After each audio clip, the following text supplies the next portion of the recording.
Hello friends, welcome to my channel and I hope you all are doing well. आज हम बात करेंगे rule 37A under GST. सभी regular tax payer को rule 37A जानना बहुत ही ज़रूरी है।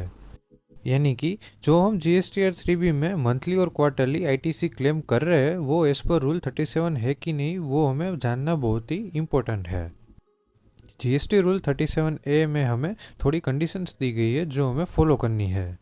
जैसे कि आपको पता है, जब हम किसी से भी गुड्स परचेस करते हैं तो वो सामने वाली पार्टी को जीएसटीआर 1 में शो करना रहता है और उसके बाद वो जीएसटीआर 1 फाइल करते हैं और वो हमारे जीएसटीआर 2 में अवेलेबल हो जाता है। लेकिन काफ़ी टाइम सप्लायर्स क्या करते हैं कि वो जीएसटीआर 1 तो फाइल कर देते हैं जो कि हमारे 2A में भी शो हो जाएगा और 2B में भी शो हो जाएगा। और 2A और 2B में शो हो जाने के बाद हम क्या करते हैं कि वो जीएसटीआर 3B में डायरेक्ट आईटीसी उसका क्लेम कर लेते हैं। बट रूल 37A हमें ये कह रहा है कि अगर सप्लायर ने जीएसटीआर 1 तो फाइल कर दिया, लेकिन अगर जीएसटीआर 3B में टैक्स पे करके रिटर्न फाइल नहीं किया तो हम उसका आईटीसी नहीं ले सकते। और इस सिनेरियो में जब हम जीएसटीआर 3B में आईटीसी क्लेम अगर कर लेते हैं तो उस टाइम पर विथ इंटरेस्ट हमें आईटीसी को रिवर्स करनी है।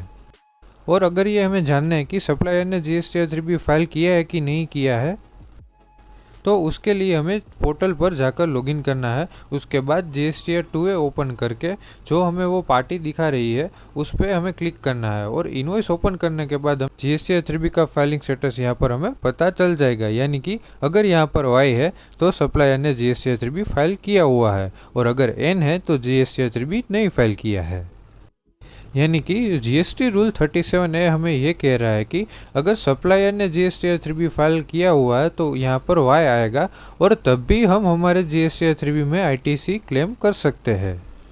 ये रूल हमें यही कहना चाह रहा है कि हम सिर्फ जीएसटीआर 2A और 2B को लेकर आईटीसी क्लेम नहीं कर सकते हैं।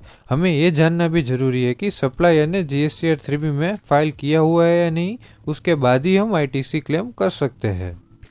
काफ़ी सारे सप्लायर्स क्या करते हैं कि वो सेल्स होने के बाद टैक्स तो कलेक्ट कर लेते हैं, लेकिन वो जीएसटीआर 3B में टैक्स भरते नहीं है। उसके लिए रूल 37A को ऐड करना बहुत ही इम्पोर्टेंट था। और जिस केस में सप्लायर ने जीएसटीआर 3B फाइल नहीं किया हुआ है और हमने आईटीसी क्लेम कर ली है, तो वो रिवर्स करने के लिए गवर्नमेंट ने हमें कुछ टाइम लिमिट्स दी गई है।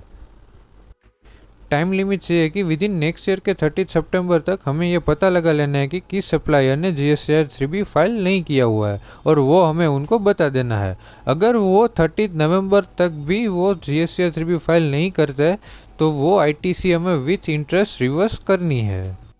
यानी कि अगर हम FY 2022-23 की बात कर रहे हैं तो विद इन 30 सितंबर 2023 तक हमें ये चेक कर लेना है कि जीएसटीआर 3B फाइल किया हुआ है या नहीं किया हुआ है।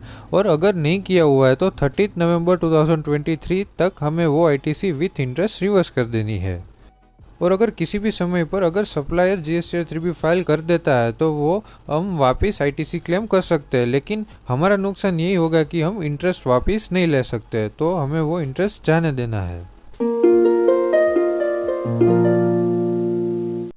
सो फ्रेंड्स, मोस्ट इम्पोर्टेंट ये अपडेट आप ध्यान में लीजिए और जीएसटीआर 3B फाइल करने के वक्त रूल 37A को कंसिडर करके ही आप फाइल करें। Thank you friends for watching my video. Please like, share and subscribe.